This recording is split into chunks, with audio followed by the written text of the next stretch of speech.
Astaghfirullah. Bismillahirrahmanirrahim. Assalamualaikum warahmatullahi wabarakatuh.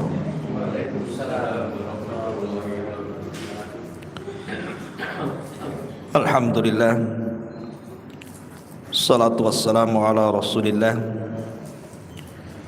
wa ala alihi wa sahbihi wa mawalah wa la hawla wa la quwata illa billahi wa ba'du. Alhamdulillah, segala puja dan puji hanya milik Allah subhanahu wa ta'ala. Salawat dan juga salam kita hadiahkan kepada Rasul kita Nabi besar Muhammad sallallahu alaihi wasallam. Karena kita masih di permulaan bulan Sya'ban, maka pembahasan di malam hari ini kita akan membahas tentang amalan-amalan yang dianjurkan untuk dilakukan di bulan Sya'ban. Namun sebelum kita menjelaskan tentang amal apa saja yang harus kita lakukan di bulan Sya'ban, sedikit kita akan bercerita sejarah beberapa peristiwa yang terjadi di bulan Sya'ban dulu. Kemudian kita masuk pada amalan-amalan yang dianjurkan dan hal-hal yang dilarang dilakukan di bulan Sya'ban. Ma'asyiral muslimin yang dimuliakan Allah subhanahu wa ta'ala, banyak peristiwa yang terjadi di bulan Sya'ban. Walaupun secara keutamaan bulan Sya'ban itu bukan bulan hurum, karena bulan hurum itu kan sudah jelas, dimulai dari Dzulqa'dah, kemudian Dzulhijjah, kemudian bulan Muharram dan bulan Rajab. Sya'ban tidak termasuk. Artinya secara keutamaan bulan memang tidak ada. Tetapi walaupun demikian, bulan Sya'ban ini bulan bersejarah. Banyak peristiwa besar yang terjadi di bulan Sya'ban ini. Apa saja peristiwa-peristiwa di bulan Sya'ban? Yang pertama, diwajibkannya puasa Ramadan. Pertama hijrah Nabi SAW dari Mekah ke Madinah itu belum ada puasa khusus bagi kaum muslimin. Ketika itu puasanya hanya mengikuti puasanya orang Yahudi, tanggal 10 bulan Muharram. Tetapi tanggal 10 bulan Muharram Rasul puasa bertepatan dengan orang Yahudi bukan berarti Rasul mengikuti puasanya Yahudi, tidak. Tapi Rasul ketika bertanya soal alasan orang Yahudi kenapa berpuasa tanggal 10 Muharram, orang Yahudi beralasan dalam rangka menghormati Nabi Musa. Maka Rasul mengatakan, kalau itu alasannya, maka kami lebih menghormati Musa dibandingkan kalian. Maka Rasul berpuasa tanggal 10 Muharram. Tetapi kemudian bertepatan dengan bulan Sya'ban tahun kedua dari hijrah Nabi SAW, turun ayat di mana Allah Subhanahu wa taala memerintahkan Rasul untuk berpuasa selama 1 bulan. Itulah yang disebut dengan Syahrul Ramadan, bulan Ramadan. Sehingga puasa tanggal 10 Muharram yang tadinya wajib dimansuh hukumnya menjadi sunnah karena sudah ada puasa Ramadan. Lah pensyariatan puasa Ramadan itu terjadi di bulan Sya'ban tahun kedua Hijriah. Ini peristiwa pertama. Peristiwa kedua, terjadinya pengalihan kiblat kaum muslimin di permulaan salat mereka menghadap Baitul Maqdis, sehingga kemudian Nabi SAW ketika itu merasa risih karena kiblatnya kaum muslimin dengan kiblatnya Yahudi sama-sama ke Baitul Maqdis. Maka Nabi SAW selalu melihat ke langit. Mudah-mudahan Allah Subhanahu wa taala menurunkan perintah pengalian kiblat sehingga tidak sama antara kiblat kaum muslimin dengan kiblatnya orang-orang Yahudi. Maka turun ayat Al-Baqarah 144. Qad nara taqalluba wajhika fis sama' falanwalliyannaka qiblatan tardaha fawalli wajhaka syatral masjidil haram. Kami melihat, kata Allah, wajahmu yang terus menatap ke langit. Maka Allah mengatakan falanwalliyannaka qiblatan tardaha, baik kami akan palingkan kiblat yang kau sukai, maka arahkanlah wajahmu menuju Masjidil Haram. Maka pengalian kiblat itu terjadi juga di bulan Sya'ban, dan ini peristiwa yang luar biasa. Akhirnya kaum muslimin punya kiblat sendiri menuju Baitullah Al-Haram. Ini peristiwa yang kedua. Kemudian peristiwa yang ketiga yang terjadi di bulan Sya'ban juga adalah, di antaranya adalah perang besar melawan orang-orang Yahudi yang disebut dengan perang Bani Mustalik. Perang Bani Mustalik.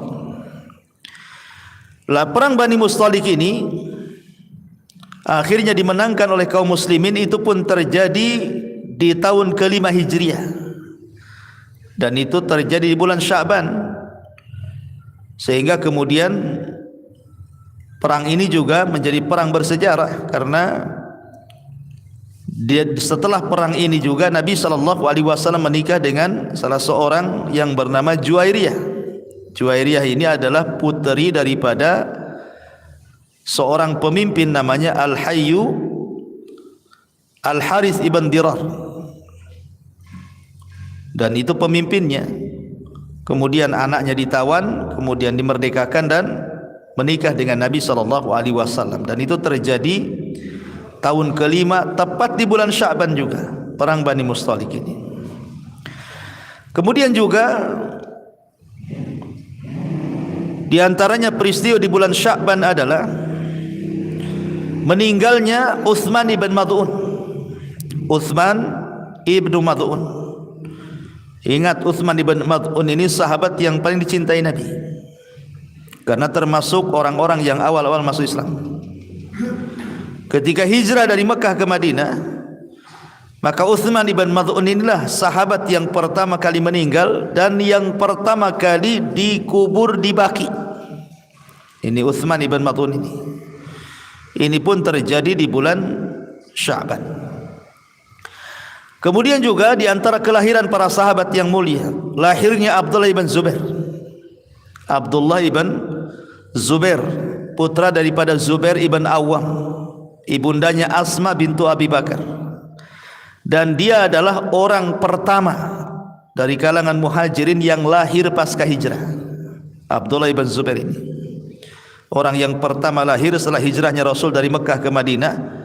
Maka Asma ketika itu mengandung dan melahirkan Abdullah ibn Zubair tepat di bulan Sya'ban juga.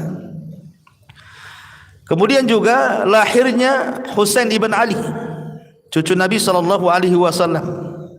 Husain ibnu Ali itu juga terjadi di bulan Sya'ban tahun ke-4 setelah hijrahnya Nabi SAW. Kemudian juga beberapa sariyah. Sariyah ini artinya pasukan yang dikirim Nabi SAW, tapi Rasul tidak terlibat dalam pasukan itu. Di antaranya Sariyah Fadak yang ketika itu dipimpin Ali radhiyallahu an, terjadi pada tahun ke-6 Hijriah, juga terjadi di bulan Sya'ban. Kemudian Sariyah Daumatu Jandal Sariyah Daumatu Jandal. Itu pun terjadi pada tahun ke-6, terjadi di bulan Sya'ban. Pemimpinnya Abdurrahman ibn Auf. Kemudian juga Sariyah Umar ibn Khattab radhiyallahu an.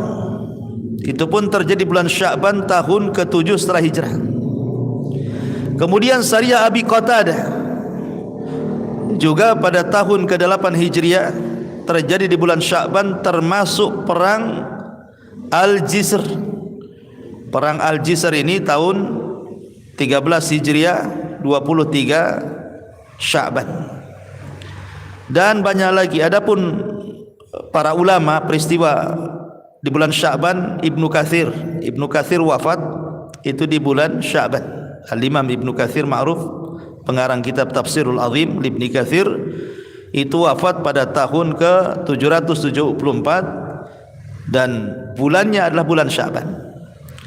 Kemudian juga Al-Imam Imam Ibnu Hazm, seorang ulama Zahiri, itu pun meninggal di bulan Sya'ban, di akhir-akhir bulan Sya'ban tahun 456 Hijriah. Dan banyak lagi peristiwa-peristiwa terjadi, termasuk juga turunnya perintah salawat kepada Nabi sallallahu alaihi wasallam. Innallaha wa malaikatahu yusalluna 'alan nabi ya ayyuhalladzina amanu sallu alaihi wa sallimu taslima. Ini pun ayat ini turun di bulan Sya'ban, memperbanyak salawat kepada Nabi sallallahu alaihi wasallam. Itu secara sejarah. Baik, kita masuk pada pembahasan. Ada beberapa riwayat yang bicara tentang keutamaan bulan Sya'ban ini. Al-Imam An-Nasa'i menyebutkan dalam sunannya dari sahabat Usamah ibn Zaid radhiyallahu anhu, dia mengatakan, "Qultu, aku berkata, ya Rasulullah, lam araka tasumu syahran min asy-syuhur ma tasumu min Sya'ban." Kata Usamah ibn Zaid ini, Rasul, aku tidak pernah melihat engkau berpuasa hampir 1 bulan dibandingkan bulan-bulan yang lainnya, kecuali engkau berpuasa di bulan Sya'ban. Kenapa gitu ya? Ya, Rasul itu jarang sholat sunnah itu sampai full hampir 1 bulan. Lain dengan Ramadan, memang Ramadan 1 bulan kan itu ya. Maksudnya puasa sunnah, Rasul tidak pernah memperbanyak puasa sunnah itu hampir 1 bulan, kecuali bulan Sya'ban. Jadi Usamah bin Zaid ini bertanya alasannya, kenapa gitu ya. Maka Nabi SAW menjawab, "Dzalika syahrun yaghfulun nasu anhu bainar Rajab war Ramadan." Karena bulan Sya'ban adalah bulan yang manusia lalai. Manusia melalaikannya karena dia jatuh setelah Rajab dan jatuh setelah Rajab dan Ramadan. Jadi dia tengah-tengahnya. Dia bulan yang jatuh tengah-tengah antara bulan Rajab dan bulan Ramadan. Wa huwa syahrun turfa'u fihi al-a'mal ila rabbil alamin. Dan bulan Rajab adalah bulan diangkatnya amal-amal menuju Allah Rabb semesta alam. Fa uhibbu an yurfa amali wa ana shaim. Dan saya suka kalau seandainya amalanku diangkat sementara aku sedang berpuasa. Di sini ada 3 poin dalam hadis Usamah bin Zaid. Poin yang pertama, Nabi SAW ketika ditanya kenapa dia memperbanyak puasa di bulan Sya'ban, karena Sya'ban adalah bulan yang dilalaikan manusia. Bulan yang dilalaikan manusia. Kenapa dilalaikan manusia? Karena Sya'ban itu terjepit di antara 2 bulan mulia. Rajab itu bulan mulia karena termasuk Ashhurul Hurum. Ramadan itu lebih mulia lagi karena dia pemimpin bulan-bulan. Sya'ban ini tidak punya keutamaan. Dia terjepit di antara 2 bulan mulia.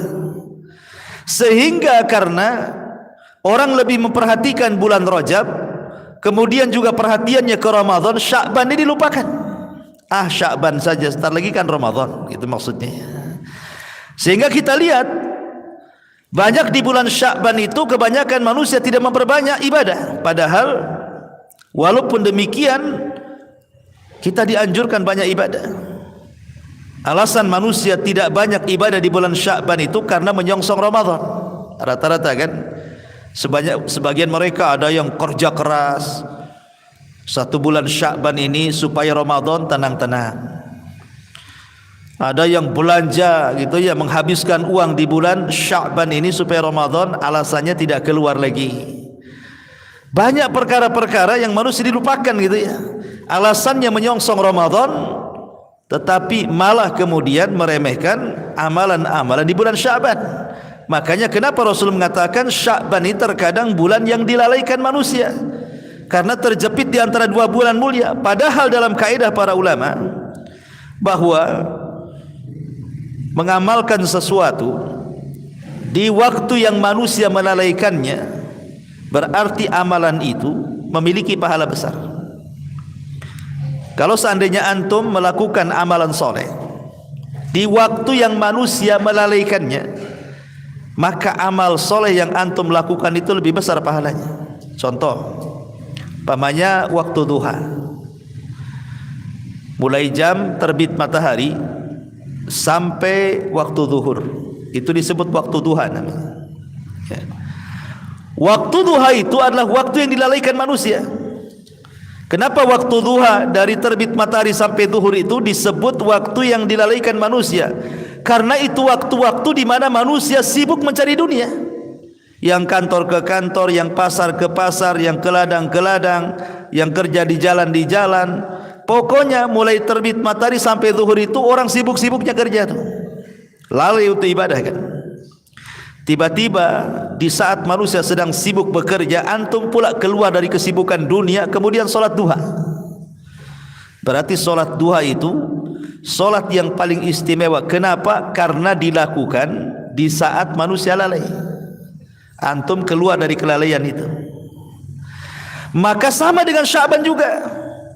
Kalau Sya'ban ini orang lalai dengan bulan Sya'ban karena memikirkan menyongsong Ramadan, sibuk mengumpulkan dunia. Tiba-tiba antum kemudian keluar dari kesibukan itu, antum pikir justru ini bulan kesempatan untuk beramal soleh menyongsong Ramadan, bukan mencari dunia. Maka amalan yang antum lakukan di bulan Sya'ban ini lebih istimewa. Karena apa? Karena dilakukan di saat lalainya manusia.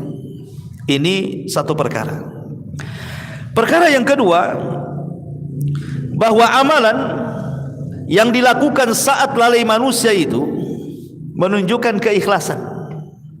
Menunjukkan keikhlasan. Seperti yang saya contohkan tadi, orang ketika sibuk bekerja, tiba-tiba antum keluar dari kesibukan orang, tiba-tiba sholat. Itu tidak bisa dilakukan kecuali orang ikhlas. Tidak bisa dilakukan kecuali orang ikhlas, ikhwan. Coba orang sibuk bekerja di pasar, di kantor, di ladang, di jalan, tiba-tiba antum nyempatkan dirilah waktu di tengah-tengah kerja itu, entah datang antum di pasar itu pas jam 9, jam 10, nyempatkan sebentar ke sini, kemudian sholat duha, kemudian balik lagi. Itu tidak bisa dilakukan kecuali orang ikhlas, ikhwan. Ya, sebab kalau tidak ikhlas kan mikir, ini ke masjid ini jauh juga, nanti banyak yang beli, macam mana dagangan, macam-macam kan berpikirnya kan. Nah, sehingga orang yang melakukan hal-hal yang waktu-waktu dilalaikan manusia itu menunjukkan keikhlasan dia. Ini poin yang kedua. Poin yang ketiga, bahwa ketika kita keluar dari kelalaian manusia, itu menunjukkan apa? Kita memiliki amalan yang tersembunyi antara kita dengan Allah. Karena di waktu manusia sedang mengejar dunia lalai dengan ibadah itu, manusia tidak memperhatikan orang. Karena mereka sibuk sendiri-sendiri kan. Yang kerja di ladang sibuk dengan ladangnya, yang kerja di kantor sibuk dengan kantornya, yang di pasar ya sibuk dengan pasarnya. Tidak mungkin memperhatikan orang. Sehingga kalau dia keluar dari kelalaian orang itu, hakikatnya dia sedang melakukan amalan yang bersendirian antara dia dengan Allah Subhanahu wa taala, dan itu amalan yang luar biasa. Amalan yang tidak ada yang tahu kecuali dia dengan Allah Subhanahu wa taala saja. Saya contohkan hadis Abu Umamah. Ketika Nabi sallallahu alaihi wasallam tergerak untuk datang ke masjid di luar waktu salat, ketika waktu duha, Kan orang lagi sibuk tuh di masjid, nggak ada orang. Nabi datang ke masjid. Tentu yang menggerakkan Allah untuk Rasul itu datang ke masjid. Rupanya dalam masjid itu ada seorang laki-laki, namanya Abu Umamah. Kemudian Nabi SAW mengatakan, "Ya Aba Umamah, ngapain kau di masjid? Ini bukan waktu solat," katanya. "Ini waktunya orang kerja, ngapain kau di sini?"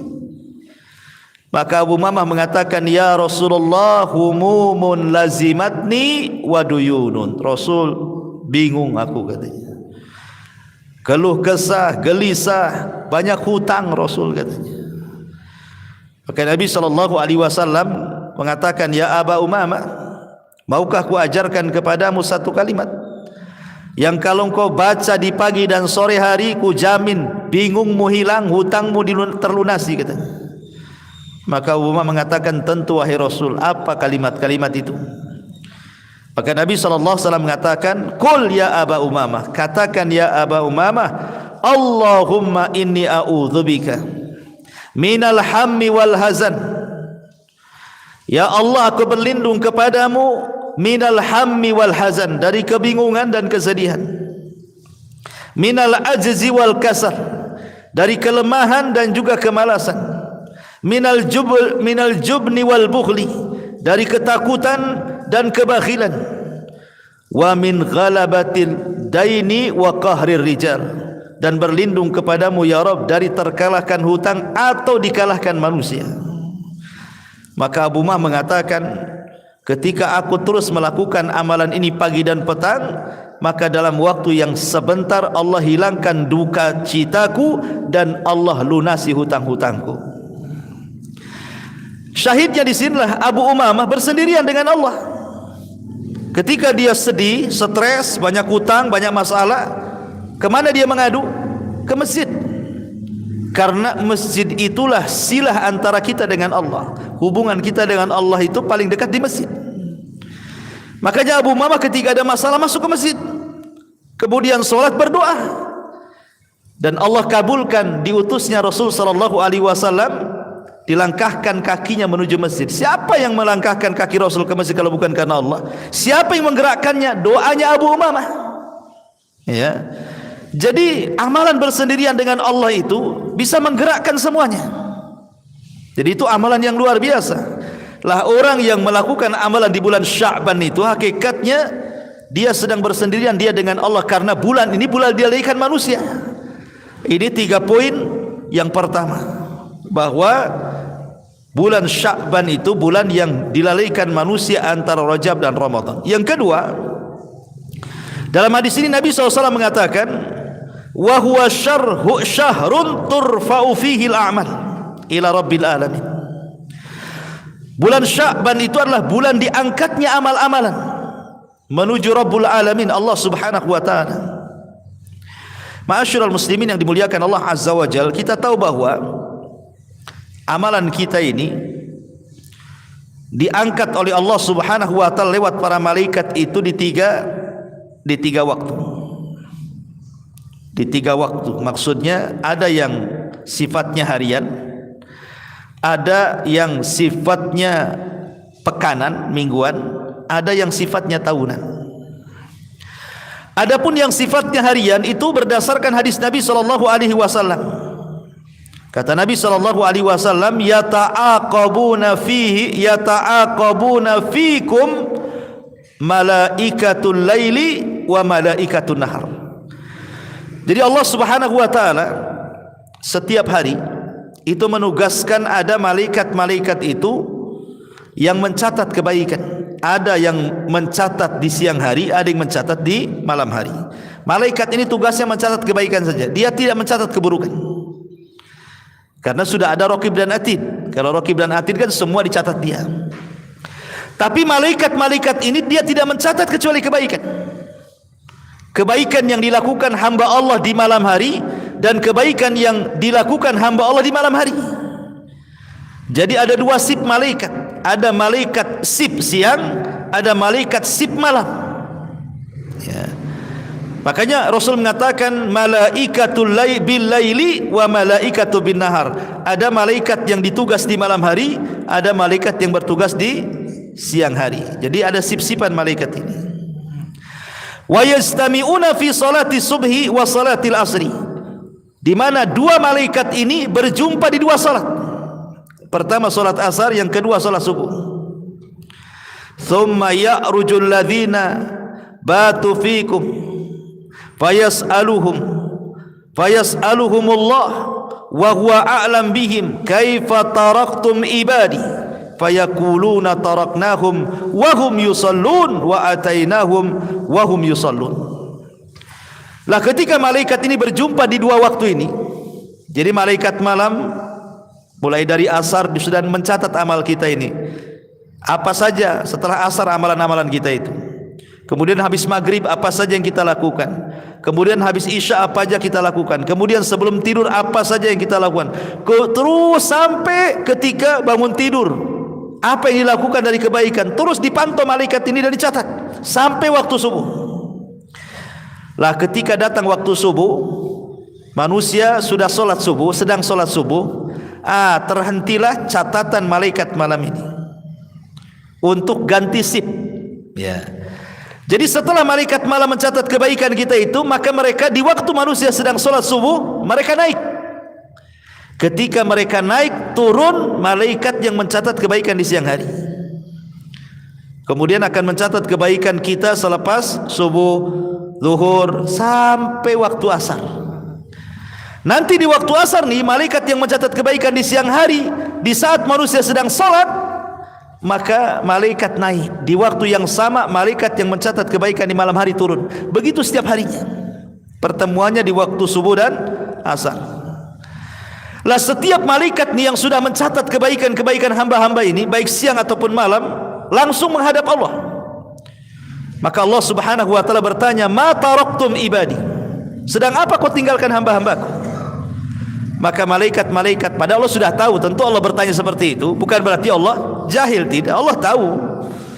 Tetapi Allah Subhanahu wa taala hanya ingin menanya saja, padahal dia sudah tahu. Maka para malaikat ini mengatakan, taraknahum wa hum yusallun wa atainahum wa hum yusallun. Kami tinggalkan mereka sedang solat dan kami datang mereka sedang solat. Maksudnya kami tinggalkan mereka sedang solat subuh dan kami datang mereka sedang solat asar. Jadi dua solat itulah pertemuannya. Ini namanya amalan harian. Setiap hari amalan kita diangkat, waktu asar dan subuh. Makanya kenapa dua waktu solat ini istimewa. Rasulullah SAW sampai mengatakan, man hafadhu ala baradaini dakhalal jannah. Siapa yang menjaga dua waktu solat ini dijamin masuk surga. Maksudnya subuh dan asar. Dan sebagian ulama mengatakan subuh dan asar itu disebut dengan solat wusta, yang Allah katakan hafidhu ala salawati was salatil wusta. Jaga oleh kalian dua solat wusta. Solat wusta itu maksudnya solat asar ataupun solat subuh. Walaupun khilaf mana sebenarnya yang dimaksud solat wusta, asarkah subuhkah? Ada yang mengatakan asar, ada yang mengatakan subuh. Bagi yang mengatakan asar solat wusta berdasarkan nas. Ketika Nabi perang Khandaq, Rasul sampai tidak sempat solat asar kecuali waktu maghrib. Rasul marah dan mengatakan, semoga Allah memenuhi kuburan-kuburan orang-orang musyrik itu karena mereka mengakhirkan solat wusta pada waktunya. Lah ketika itu Rasul mengakhirkan solat asar, berarti berdasarkan nas bahwa solat wusta itu solat asar. Bagi yang mengatakan bahwa solat wusta itu solat subuh, karena solat subuh itu solat pertengahan, dia tidak ada gandengannya. Zuhur ada gandengannya dengan asar, maghrib ada gandengannya dengan isya, subuh tidak ada. Makanya dia satu-satunya solat yang tidak bisa dijamak. Ya kan, yang bisa dijamakan zuhur dengan asar, itu kalau solat siang. Kalau solat malam maghrib dengan isya, subuh tidak bisa. Dia tidak bisa dijamak dengan isya, nggak bisa juga dijamak dengan zuhur. Dia sendiri. Ya, makanya disebut wusta, dia tengah-tengah, dia nggak ada gandengannya dia. Dia tidak masuk pada solat malam maghrib dengan isya, dia tidak masuk pada solat siang zuhur dengan asar, makanya disebut wusta. Ada juga yang mengatakan seperti itu. Ini yang pertama. Amalan kita setiap hari itu diangkat pada waktu asar dan pada waktu subuh. Yang kedua, yang sifatnya mingguan atau pekanan berdasarkan hadis yang dikeluarkan Imam Muslim dari Abi Hurairah radhiyallahu anhu. Nabi SAW mengatakan tuftahu abwabul jannati yaumal itsnaini wa yaumal khamis. Allah Subhanahu wa taala membuka pintu-pintu surga di hari Senin dan di hari Kamis. Fayughfar likulli 'abdin la yusyrik billahi syai'an illa rajulan kanat bainahu wa baina akhihi syahna. Maka akan diampuni pada tiap-tiap hamba yang tidak menyekutukan Allah sedikit pun, kecuali seseorang yang punya masalah dengan saudaranya, bertengkar dengan saudaranya, maka tidak akan diangkat amalannya. Jadi yang sifatnya pekanan, amalan kita diangkat setiap Senin dan Kamis. Makanya di situ ada syariat puasa Senin Kamis, ya. Lah yang sifatnya tahunan, inilah di bulan Sya'ban. Di bulan Sya'ban sifatnya tahunan. Allah angkat amalan kita setiap setahun sekali di bulan Sya'ban. Tetapi perlu diketahui bahwa tidak ada satupun riwayat yang sahih, tidak ada satupun riwayat yang sahih yang bicara tentang keutamaan nisfu Sya'ban. Tidak ada. Tidak ada satupun riwayat yang sahih, sekali lagi, yang berbicara tentang keutamaan nisfu Sya'ban, pertengahan Sya'ban, kecuali satu riwayat. Satu riwayat. Inilah satu-satunya hadis yang disahihkan oleh Syekh Nasiruddin Al-Albani rahimahullah ta'ala. Tapi dari sekian banyaknya hadis tentang keutamaan nisfu Sya'ban itu tidak ada, kecuali satu saja, disebutkan oleh Syekh Nasiruddin Al-Albani rahimahullah ta'ala dalam silsilah as-sahihah, yaitu riwayat dari Ibnu Majah dari sahabat Abi Musa Al-Asy'ari radhiyallahu an, dari Nabi sallallahu alaihi wasallam, Rasul bersabda, innallaha la yattali'u fi lailatin nisfi min Sya'ban fayaghfiru li jami'i khalqihi illa li musyrikin aw munafiq. Sesungguhnya Allah akan menampakkan di malam pertengahan Sya'ban, dan Allah akan mengampuni seluruh makhluknya kecuali dua orang. Pertama orang musyrik, yang kedua orang munafik. Orang musyrik dan orang munafik. Dalam riwayat, orang-orang yang ada dalam hatinya syahna, permusuhan antara dia dengan orang lain. Maka berdasarkan hadis ini dan hadis yang lainnya, hadis yang kita baca tadi, bahwa Allah Subhanahu wa taala mengangkat amalannya, kemudian hadis yang disahihkan Syekh Albani rahimahullah taala di sini, bahwa dalam setahun itu ada bulan yang amalan kita akan diangkat oleh Allah Subhanahu wa taala, kecuali dua manusia. Dua manusia ini tidak akan diangkat amalannya. Subhanallah, ya. Hati-hati, ini dua perkara tidak boleh ada di bulan Sya'ban. Pertama, kata Nabi sallallahu alaihi wasallam, yusyrik billahi syai'an, melakukan kesyirikan kepada Allah azza wajalla. Jangan melakukan kesyirikan di bulan Sya'ban. Datang ke dukun, percaya kepada jimat, kepada tangkal-tangkal. Kenapa? Rugi Anda. Sudah setahun kita kumpulkan amal kebaikan kita, sudah setahun kita kumpulkan amal solat kita, amal puasa kita, amal birrul walidain kita, amal sedekah kita, haji umrah bolak balik kita. Harusnya bulan Sya'ban diangkat, tak diangkat pula. Yang kedua, orang yang dalam hatinya ada permusuhan, orang yang dalam hatinya menaruh dendam, orang yang dalam hatinya selalu bermasalah dengan sesama kaum muslimin. Maka ini orang-orang yang hatinya ada syahna, kedengkian dalam hatinya kepada kaum muslimin, tidak akan diangkat. Walaupun dia sholat, walaupun dia puasa, walaupun dia sedekah, walaupun dia berbuat baik sekalipun, walaupun puasanya 5 waktunya rajin, ya kan, zakatnya dia tunaikan, birrul walidainnya dia orang yang paling baik, gitu ya. Apa sebutkan amal ibadah yang antum lakukan, tapi kalau dalam hatinya ada syahna, syahna itu ada kedengkian, dia dengki sama orang, dendam sama orang, maka tidak akan diangkat amalannya, kan rugi. Ya, makanya Sya'ban ini sebenarnya dua puasa yang harus diperhatikan. Pertama puasa hati, yang kedua puasa badan. Dan yang paling penting puasa hati daripada puasa badan itu, karena puasa hatilah yang menentukan diangkatnya puasa badan. Kalau badannya berpuasa tapi hatinya tidak berpuasa, masih dendam sama orang, dengki sama orang, hasad sama orang, percuma puasanya bulan Sya'ban itu. Bahkan hanya percuma bulan puasa di bulan Sya'ban saja. Puasa sebelum-sebelumnya yang kita lakukan 1 tahun itu enggak diangkat oleh Allah laporannya. Makanya kenapa penting di bulan Sya'ban itu puasakan hati, setelah itu baru puasakan badan. Ya, ini poin yang kedua dari hadis ini. Kemudian poin yang ketiga, Nabi SAW mengatakan fa'uhibbu an yurfa amali wa ana shaim, dan saya ingin ketika amalanku diangkat saya sedang berpuasa. Ini sedikit yang kita akan bahas agak panjang tentang puasa di bulan Sya'ban. Ma'asyiral muslimin yang dimuliakan Allah Azza wa Jal, banyak riwayat saya katakan tadi bahwa Nabi SAW itu sering berpuasa di bulan Sya'ban. Salah satunya adalah Aisyah Ummul Mukminin radhiyallahu anha. Beliau mengatakan, lam yakunin Nabi sallallahu alaihi wasallam yasumu syahran akthar min Sya'ban. Kata Aisyah radhiyallahu anha mengatakan, Nabi tidak pernah puasa hampir 1 bulan, maksudnya puasa sunnah, kecuali di bulan Sya'ban. Ya. Menunjukkan hadis Aisyah itu apa? Rasul tidak pernah berpuasa hampir 1 bulan kecuali di bulan Sya'ban, menunjukkan bahwa Rasul banyak puasa di bulan Sya'ban, gitu maksudnya. Kemudian juga riwayat yang lain dari Ummu Salamah. Ya. Ummu Salamah radhiyallahu anha, aku bertanya kepada Aisyah radhiyallahu anha tentang puasa Rasul. Maka Rasul mengatakan, kana yasumu hatta naqul qad shama wa yuftir hatta naqul qad aftar.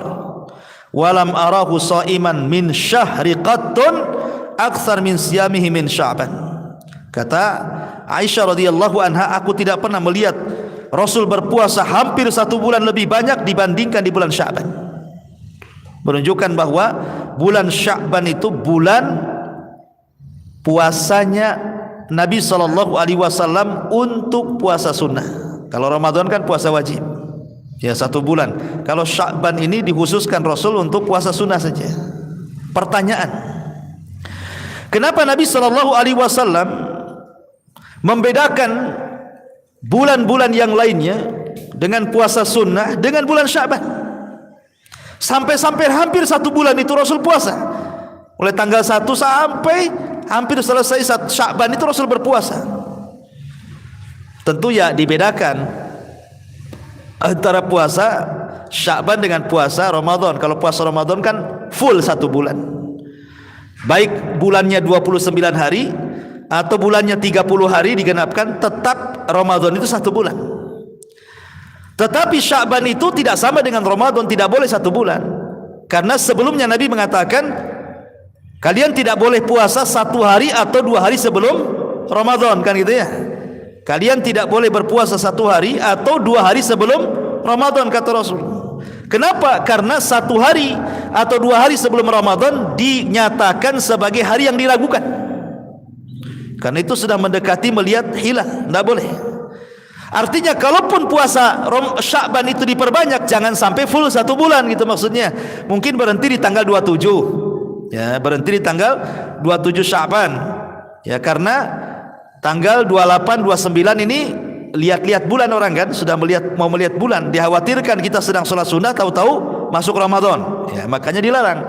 Artinya tidak boleh sama, tetap kalau Ramadan 1 bulan, kalau Sya'ban itu di bawah Ramadan, gitu maksudnya ya. Tapi kenapa alasannya Rasul sampai puasa sunnah setiap hari gitu ya di bulan Sya'ban itu? Walaupun ada sebagian ulama mengatakan maksudnya Rasul memperbanyak puasa di bulan Sya'ban itu maksudnya puasa-puasa sunnah yang sudah ada, seperti Senin Kamis, puasa Daud, puasa Ayyamul Bid, gitu maksudnya gitu ya. Tapi ada juga yang mengatakan tidak, ya puasa sunnah dari mulai tanggal 1 Sya'ban sampai tanggal 27 Sya'ban, gitu maksudnya ya. Jangan lewat 1 atau 2 hari sebelum Ramadan gitu. Ini alasannya. Pertama, alasannya karena Nabi SAW itu suka safar. Rasul itu suka safar di luar Sya'ban, sehingga ketika safar itu Nabi terbiasa puasa kalau lagi mukim terbiasa puasa 3 hari dalam sebulan yang disebut dengan Ayyamul Bid, tapi ketika safar Rasul tinggalkan. Kemudian seolah-olah Rasul mengumpulkan puasa Ayyamul Bid itu dijadikan satu di bulan Sya'ban, gitu maksudnya. Diqadha ya bahasa kitanya ya. Jadi karena ketika safar dia tinggalkan puasa 3 hari dalam sebulan itulah dikumpul-kumpul, akhirnya diqadha di bulan Sya'ban. Ini satu pendapat ya. Pendapat yang kedua, karena rata-rata istri-istri Nabi SAW itu mereka punya utang. Namanya wanita juga bukan istri Nabi, siapapun pasti punya utang Ramadan itu. Tak mungkin tak punya utang karena haid wanita itu pasti punya utang. Ya, tergantung hutangnya berapa lama haid. Lah istri si Nabi SAW itu kalau mereka punya utang, terkadang mereka itu mengqadhanya di bulan Sya'ban, sehingga Nabi SAW menemani mereka puasa. Ya, karena istri-istrinya puasa, Rasul ikut puasa. Saya paham ya. Jadi ada yang mengatakan seperti itu. Jadi Rasul memperbanyak puasa di bulan Sya'ban itu karena mengikuti puasa istri-istrinya. Ini satu pendapat. Pendapat yang kedua ada yang mengatakan seperti itu. Pendapat yang ketiga, dan inilah pendapat yang paling rajih wallahu alam. Ya, maksudnya pendapat inilah yang lebih banyak dipilih para ulama, karena bulan Sya'ban itu bulan yang dilalaikan manusia, yang sudah saya jelaskan tadi. Karena bulan Sya'ban itu bulan yang dilalaikan manusia, karena dianggapnya bukan bulan mulia, lewat begitu saja, ntar lagi Ramadan kok, gitu ya. Makanya Rasul itu ingin memperbanyak puasa di saat lalainya manusia, maka Rasul berpuasa hampir 1 bulan full. Ya, tentu berbeda dengan wajib. Ya, itu 3 alasan kenapa Nabi SAW memperbanyak puasa di bulan Sya'ban. Tentu hikmahnya salah satunya yang paling besar adalah persiapan masuknya Ramadan. Itu hikmah yang paling besar. Kenapa kita disuruh memperbanyak puasa, baca Quran, qiyamul lail di bulan Sya'ban itu? Supaya ketika masuk Ramadan kita ringan. Ya, ringan untuk berpuasa karena sudah terbiasa puasa di bulan Sya'ban. Dan ini disebutkan oleh para ulama salaf seperti Salamah ibn Kuhail rahimahullahu taala mengatakan, Syahrul Sya'ban syahrul qurra. Bahwa bulan Sya'ban itu bulannya orang yang suka menghatamkan Quran. Bulannya orang-orang yang gemar dengan Al-Quran. Wa kana Habib ibn Abi Thabit rahimahullahu taala, idza dakhala Sya'ban, apabila masuk bulan Sya'ban, dia mengatakan hada syahrul qurra, ini bulannya para pencinta Quran. Jadi para ulama salaf itu menjadikan bulan Sya'ban itu bulan murajaah Al-Quran.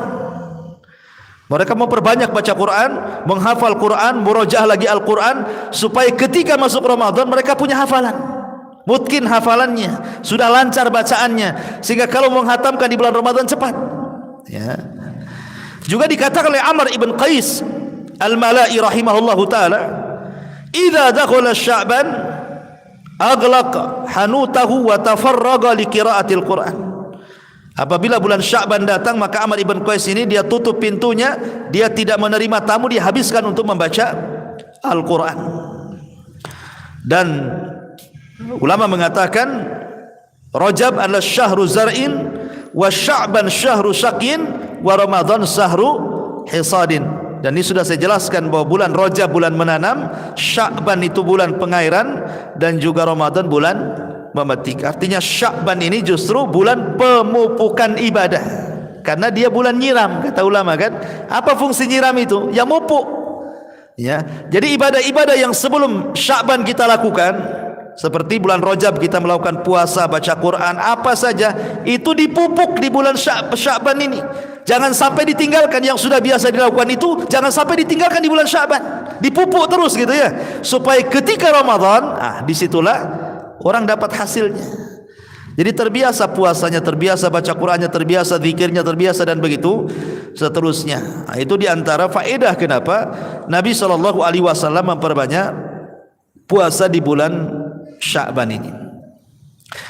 Tapi ma'asyiral muslimin, tidak ada ibadah satupun yang khusus di pertengahan Sya'ban, ya, enggak ada. Ingat, karena ada sebagian masyarakat yang mengkhususkan nisfu Sya'ban, tidak ada. Karena tidak ada riwayatnya masalahnya. Semua riwayatnya lemah masalahnya. Tidak ada yang sahih tentang keutamaan nisfu Sya'ban itu kecuali satu hadis tadi saja.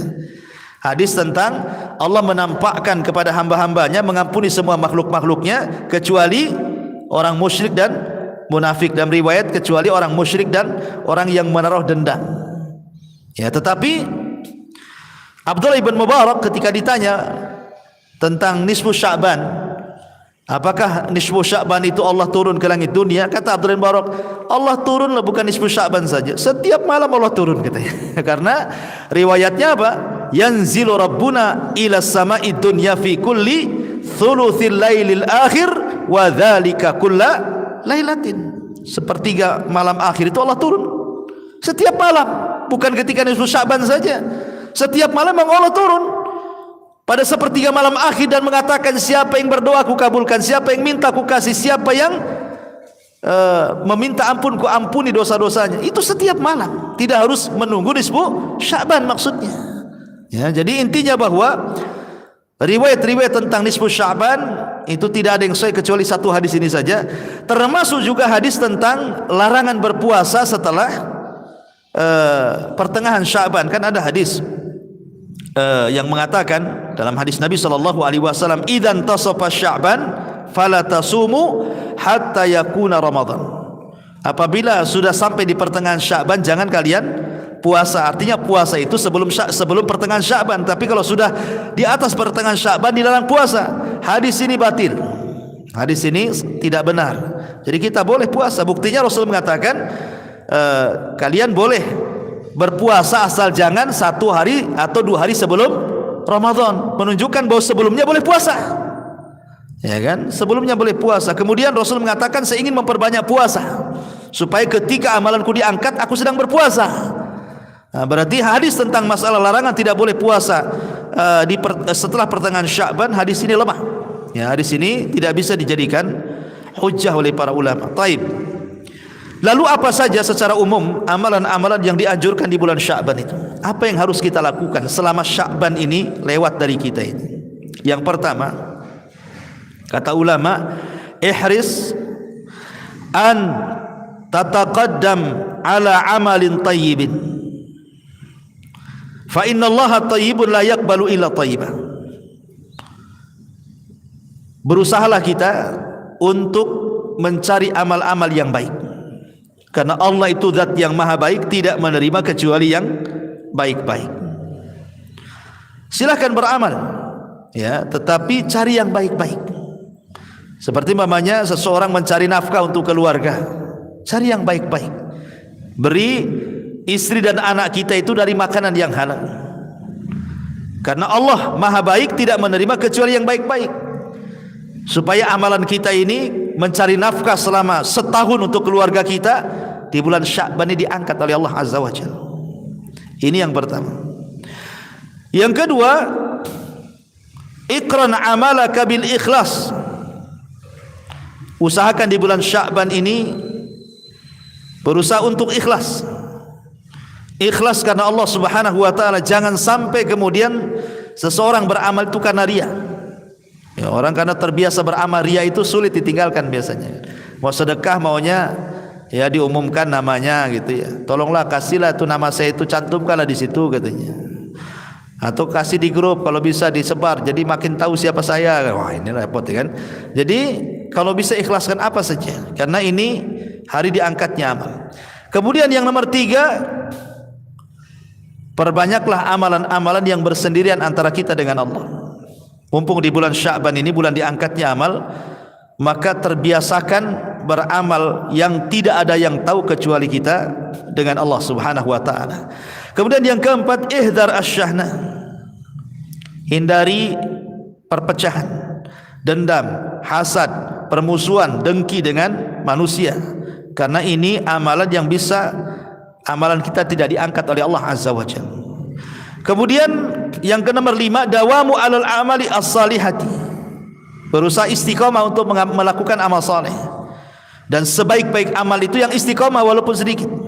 Ya, walaupun sedikit. Pamannya setiap harilah, ini bulan Sya'ban tak habis salat. Kan sekarang sudah ada handphone, ikhwan. Sekarang enggak ada alasan baik laki-laki ataupun wanita tidak baca handphone. Umpamanya perempuan mengatakan, saya lagi haid Ustaz, kan tidak boleh pegang mushaf. Betul, kita katakan wanita tidak boleh pegang mushaf, tapi wanita tidak dilarang pegang handphone. Ingat ya, wanita memang dilarang pegang mushaf, tetapi wanita tidak dilarang pegang handphone, sehingga tidak ada alasan untuk tidak baca Quran. Kan di handphone ada aplikasi Quran, kita bisa buka kan. Ketika kita menyentuh, umpamanya ini handphone nih, ada aplikasi Quran, kemudian kita sentuh seperti ini, apa kita sedang menyentuh mushaf? Tidak, kita sedang menyentuh kaca handphone. Ya, beda kalau mushaf cetakan. Kalau mushaf cetakan, wanita haid mengambil kemudian disentuh, dia sedang menyentuh mushaf, nggak boleh. Ya, nggak boleh menyentuh mushaf tuh. Tapi kalau menyentuh handphone nggak ada larangan, karena handphone ini bukan mushaf. Kenapa dikatakan bukan mushaf? Karena handphone ini mushafnya kadang tenggelam, kadang muncul, tergantung kita. Kadang kita bisa tenggelamkan, kita alih program lain hilang dia. Kalau kita munculkan, kita tombol muncul lagi kan gitu ya. Berarti ini bukan mushaf. Ini hanya alat elektronik saja. Makanya para ulama kontemporer ketika membahas masalah hukum mushaf elektronik dengan mushaf cetakan yang ma'ruf Utsmani itu beda. Kalau mushaf elektronik ini bukan mushaf, sehingga siapapun boleh memegang, termasuk juga antum meletakkan di mana saja boleh, ya kan? Asal ketika tidak nampak program mushafnya, pamannya lagi ada Qur'annya, tidak boleh asal letak aja antum. Tapi kalau sudah antum hilangkan, antum cari program lain, kemudian tertutup program mushafnya, kemudian kita katakan handphonenya saya letak begini, di mana saja boleh, tapi mushaf nggak boleh antum sembarang. Ya, karena tuh suka letak di mana-mana kan handphone itu kan, sembarang kan, kadang keduduk pula kan gitu ya, nggak sadar kan. Ya. Makanya ulama mengatakan itu bukan mushaf, itu handphone. Nah, ketika itulah maka dibolehkan wanita-wanita haid boleh membaca Quran dari handphone, nggak ada alasan untuk tidak baca Quran. Nah, kalau beralasan karena megang mushaf, itu bukan mushaf, nggak ada alasan lagi. Cuman ingat, walaupun demikian tidak boleh dimasukkan ke kamar mandi ketika masih muncul program Qur'annya, walaupun satu ayat tak boleh. Kalau memang ingin masuk kamar mandi, ya dihilangkan dulu programnya, baru masuk kamar mandi boleh. Tapi mushaf tidak boleh, walaupun sudah ditutup gitu kan, kamar mandi tidak boleh, kan itu ya. Nah, itulah perbedaan mushaf elektronik dengan mushaf Al-Quran, ya kan. Artinya di bulan Sya'ban ini perbanyak wanita-wanita yang haid pun baca Quran, gak apa-apa, jangan dari mushaf, dari mushaf elektronik, maksudnya dari handphone, nggak ada alasan, ya, nggak ada uzur lagi. Sekarang Allah mudahkan loh, dengan adanya handphone itu Allah mudahkan. Dulu kita bawa Quran kemana-mana malu, kalau kita bawa nenteng-nenteng mushaf kemana-mana malu, ya kan, apalagi anak-anak muda, ya. Tapi sekarang bawa handphone kemana-mana, justru kalau tidak bawa handphone malu, terbalik, ya. Orang sekarang kalau tidak bawa handphone malu kan. Artinya di tangan itu ada mushaf terus, kita bisa bawa mushaf kemana-mana sekarang. Nggak ada alasan antum tidak baca mushaf lagi, karena handphone udah, kalau ketinggalan aja masih terpikir ketinggalan handphone dibandingkan ketinggalan dompet. Jadi nggak ada alasan lagi untuk tidak baca Quran dari handphone. Makanya di bulan Sya'ban, sekali lagi, bahwa bulan Sya'ban lah bulan yang sangat istimewa. Kata ulama, perbanyak membaca Al-Quran, karena menghadapi bulan Quran Ramadan gitu ya.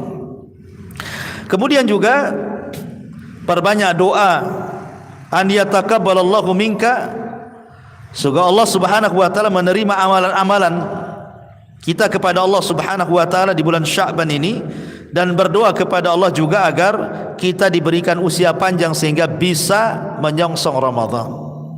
Ya, karena siapa yang tahu usia lah, Allah saja yang tahu. Kadang-kadang kita berharap Ramadan tahun ini ketemu, tapi Allah tidak takdirkan meninggal pula di bulan Sya'ban. Nah, makanya minta kepada Allah umur panjang, umur yang berkah, supaya kita berjumpa dengan Ramadan. Ini diantara amalan-amalan yang dianjurkan di bulan Sya'ban secara umum. Wallahu a'lam bishawab. Mudah-mudahan ada manfaatnya. Karena kondisi juga masih kurang fit, ikhwan. Ya, kita cukup sampai di sini. Subhanakal bihamdika, asyhadu an la ilaha illa anta astaghfiruka wa atubu ilaik. Allahu ta'ala. Assalamualaikum warahmatullahi wabarakatuh.